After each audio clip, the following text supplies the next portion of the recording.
Hello all, in this video I am going to solve question number 25A and B from CBSE class 10 standard math 2026 board paper, and the question paper code is 30/2/3.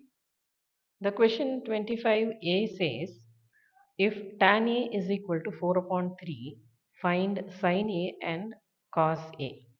Given tan A is 4 upon 3, tan A is actually opposite side upon the adjacent side. Let this be the triangle ABC, and tan A refers to this angle's tan. The opposite is BC and the adjacent is AB. So the hypotenuse of this triangle is AC, which is equal to 3 square plus 4 square, which is root 9 plus 16, that is root 25, so which is 5.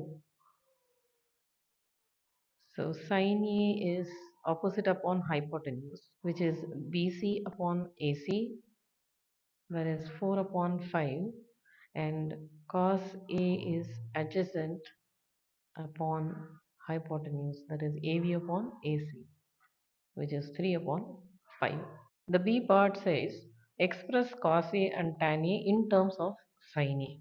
Let's take this identity sin square A plus cos square A is equal to 1. So from this we get cos square A as 1 minus sin square A, that is cos A is equal to root of 1 minus sin square A. So we have expressed cos in terms of sin. Tan A is equal to sin A upon cos A. Let's retain sin, and cos A is root 1 minus sin square A. So we have expressed tan A also in terms of sin A. If you found this video helpful, don't forget to like, share and subscribe to my channel Math with Meenakshi for more smart learning videos.